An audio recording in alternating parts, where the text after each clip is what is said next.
친구의 SNS를 보다가 휴대폰을 던져버렸습니다.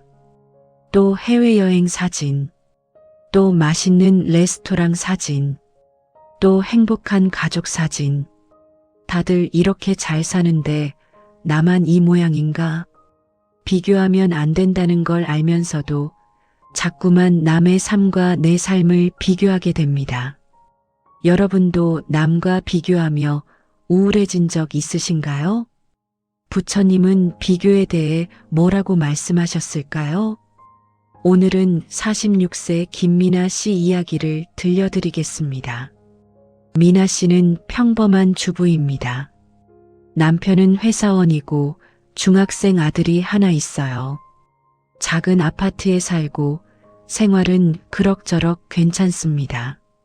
특별히 부족한 것도 없고 큰 문제도 없었어요. 그냥 평범하게 살고 있었습니다. 그런데 어느 날부터 미나 씨는 불행하다고 느끼기 시작했습니다. 계기는 동창회였어요. 20년 만에 만난 친구들. 한 친구는 의사와 결혼해서 강남에 살고 있었고, 다른 친구는 사업에 성공해서 외제차를 타고 왔어요. 미나야, 너는 어디 살아? 나는 수원에 살아. 남편은 뭐해? 회사원이야. 평범하게 살고 있어. 친구들은 자기 자랑으로 대화를 이어갔어요. 우리는 이번에 유럽 여행 다녀왔어. 우리 애가 특목고에 합격했어. 남편이 승진해서 연봉이 많이 올랐어. 미나 씨는 웃으며 듣고 있었지만 속으로는 점점 작아지는 기분이었습니다. 집에 오는 길, 미나 씨는 우울했어요. 다들 잘 사는데 나만 이렇게 사는 건가? 그날 이후 미나 씨는 친구들의 SNS를 자주 보게 됐습니다. 한 친구는 매주 좋은 레스토랑에서 식사하는 사진을 올렸고, 다른 친구는 명품 가방을 사는 인증샷을 올렸어요. 미나 씨는 그 사진들을 보며 한숨을 쉬었습니다. 나는 언제 저런 데 가보나. 남편이 퇴근해서 편의점 도시락을 보고 또 도시락이야? 라며 짜증을 냈어요. 미안해. 오늘 야근해서 힘들었어. 다른 집은 남편이 아내 데리고 외식하러 다니던데 남편은 아무 말 없이 도시락을 먹었습니다. 아들이 엄마 나 운동화 사줘라고 하면 우리 집은 돈이 없어. 참아 라고 했어요. 사실 운동화를 못 살 정도는 아니었습니다. 하지만 다른 집과 비교하니 우리 집이 가난하게 느껴졌어요. 미나 씨는 집에 있는 물건들이 모두 초라해 보였습니다. 10년 된 소파, 낡은 식탁, 오래된 냉장고. 친구들은 새 가구를 사는데 우리 집은 다 낡았어요. 어느 날 미나 씨는 백화점에 갔습니다. 명품 매장을 지나가다가 가방 하나가 눈에 들어왔어요.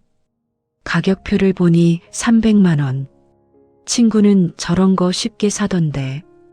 미나 씨는 자신이 들고 있는 5만 원짜리 가방을 내려다봤습니다. 초라했어요. 집으로 돌아오는 지하철 안에서 명품 가방을 든 여자들이 보였습니다. 나만 없네. 아파트 단지에 들어서니 주차장에 외제차들이 즐비했어요. 우리 집 차는 10년 된 국산 중고차. 다들 좋은 차를 타는데 우리만. 엘리베이터에서 같은 동 사는 이웃을 만났습니다. 안녕하세요. 아, 안녕하세요. 저희는 이번에 리모델링 했어요. 집이 너무 좋아졌어요. 미나 씨는 웃으며 대답했지만 집에 들어와서 우울했어요.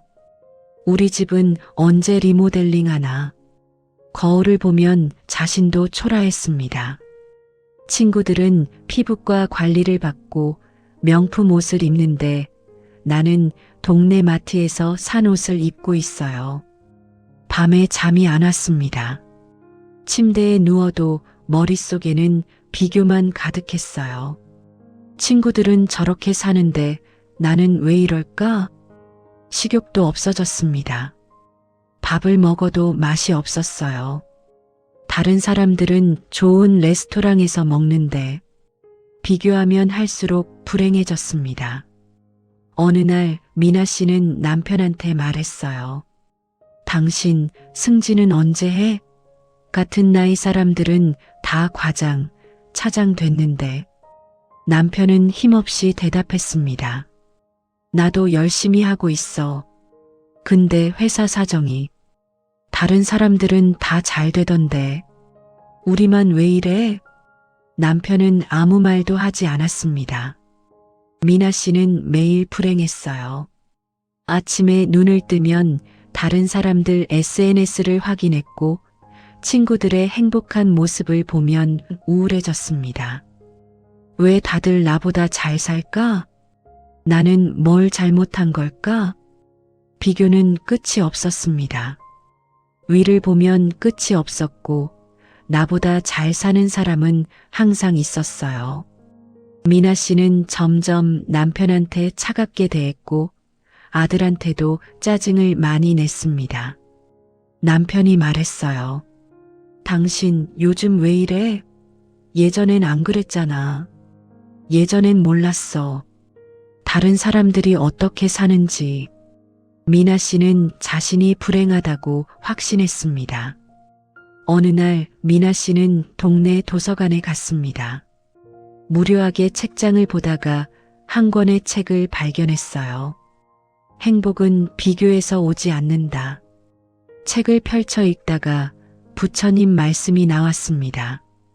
남과 비교하지 말고 어제의 나와 비교하라. 미나 씨는 그 문장에 멈췄습니다. 책은 이렇게 설명했어요. 부처님께서는 말씀하셨습니다. 비교는 괴로움의 뿌리다. 남과 나를 비교하면 항상 부족한 사람이 됩니다. 왜냐하면 위를 보면 끝이 없기 때문입니다.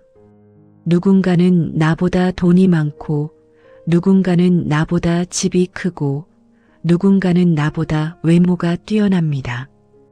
비교하는 순간 당신은 불행해집니다. 미나 씨는 눈물이 났습니다. 바로 자신의 이야기였으니까요. 책을 계속 읽었습니다. 부처님은 또 이렇게 말씀하셨습니다. 자신의 길을 걸어가라.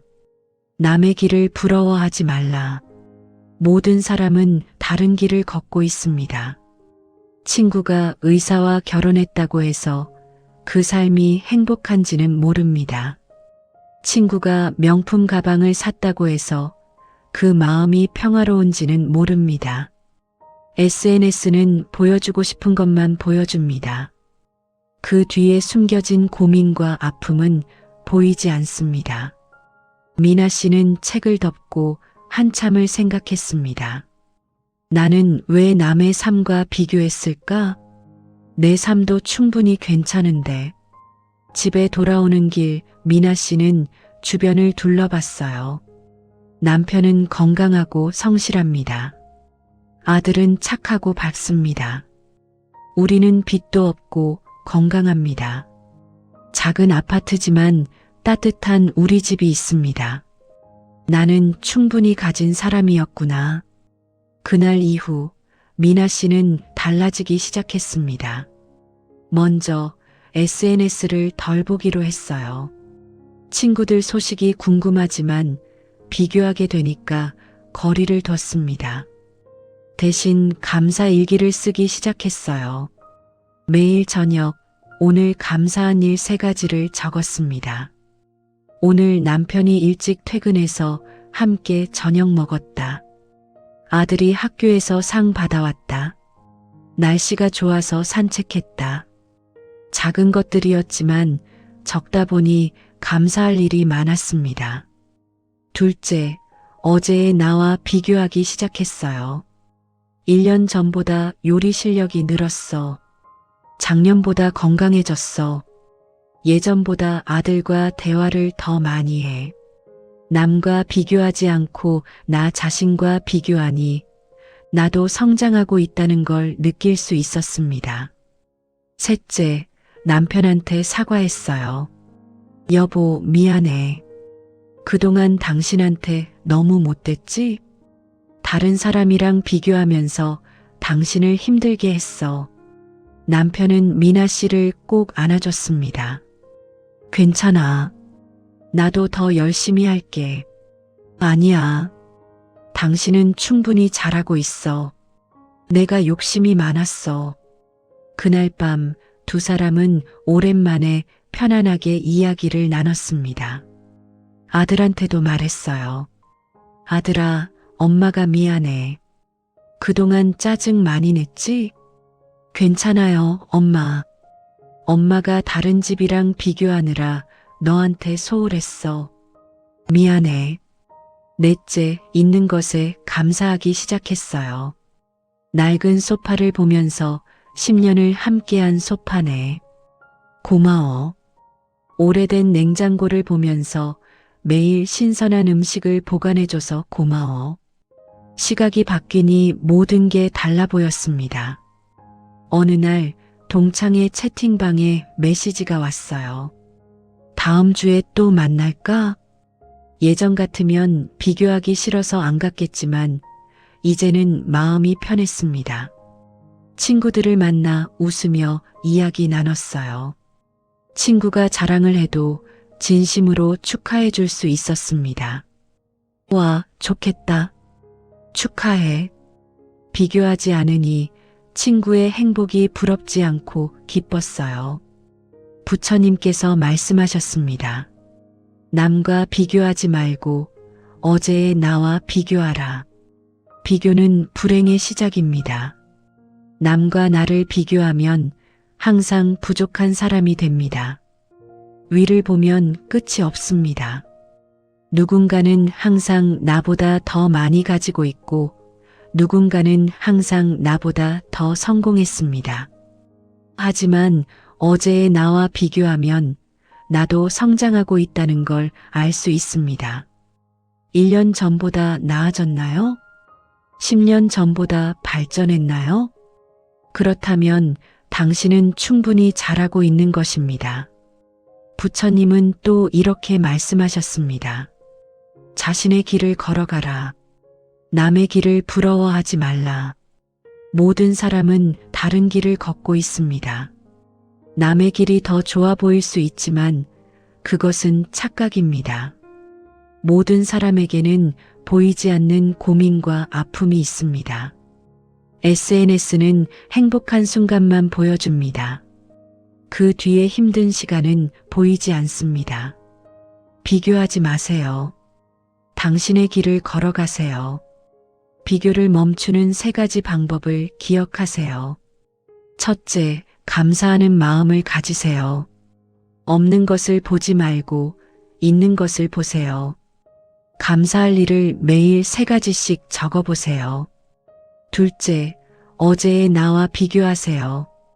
남과 비교하지 말고 과거의 나와 비교하세요. 조금이라도 성장했다면 그것으로 충분합니다. 셋째, SNS와 거리를 두세요. 남의 행복이 나의 불행이 되지 않도록 비교하게 만드는 환경에서 벗어나세요. 부처님의 또 다른 가르침입니다. 만족을 아는 자가 진정으로 부유한 자다.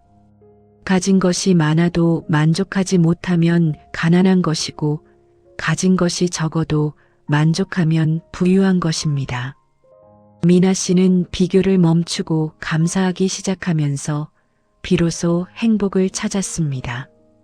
가진 것은 그대로인데 마음이 바뀌었을 뿐입니다.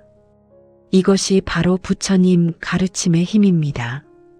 여러분도 남과 비교하며 불행해하고 계신가요? 친구들의 SNS를 보며 우울해지시나요? 남편을 다른 집 남편과 비교하시나요? 내 아이를 다른 집 아이와 비교하시나요? 부처님 말씀을 기억하세요. 남과 비교하지 말고 어제의 나와 비교하세요. 당신도 충분히 성장하고 있습니다. 당신도 충분히 가진 것이 많습니다. 오늘 하루 비교를 멈춰보세요. 그리고 감사한 일 3가지를 찾아보세요. 그러면 당신의 인생이 얼마나 풍요로운지 깨닫게 될 것입니다. 다음 영상에서는 욕심을 내려놓는 부처님의 지혜에 대해 이야기해 드리겠습니다. 더 많이 가지려고 할수록 왜 더 불행해질까요? 부처님은 욕심에 대해 뭐라고 말씀하셨을까요? 다음 부처님의 가르침을 이어서 듣고 싶으시다면 구독과 좋아요 버튼을 눌러주세요. 지금까지 부처님 마음 공부였습니다. 함께 해주셔서 감사합니다. 오늘 하루도 보살님의 삶에 행복이 깃들기를 기원합니다.